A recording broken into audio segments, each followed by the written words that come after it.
他们两个对我来讲，一个是爸爸，一个是妈妈。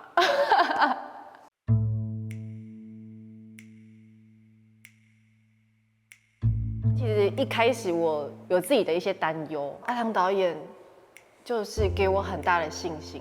你是阿顺，都是阿顺，你们想要这，他这句话好温暖哦。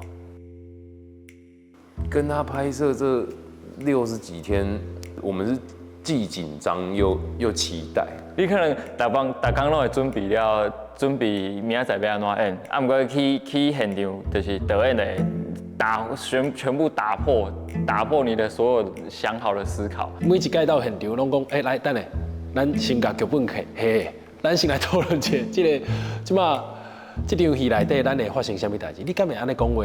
你敢会讲这句话？就是我们几乎就是很多都重新讨论。伊对我讲，我感觉拄安尼是好啦，啊，毋过安尼敢若无好耍，咱过来试看。我就介意这种感觉的。咱要安怎来去，互大家感受到角色的魅力在哪里？伊只要加戏，伊的戏拢会互这场戏更较好看。爸，老妹女歌。大概是这样。我会称那个阿鲁导演为盐水佛地魔，他太可怕了。拍的过程当中，我就常看到有一个老头在你旁边一直稀稀疏疏讲一些，然后你不认真听，你一认真听，你会发现他讲的跟剧情还有角色无关。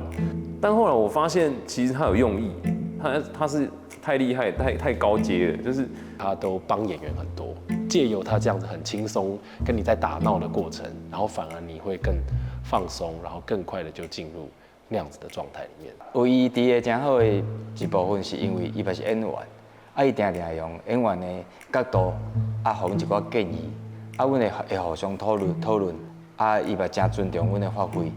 阿唐导演比较是因为现场有很多的东西要去调整、去调度嘛。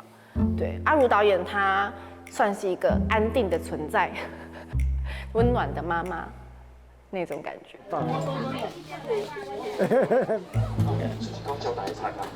没问题啊，蛮好的。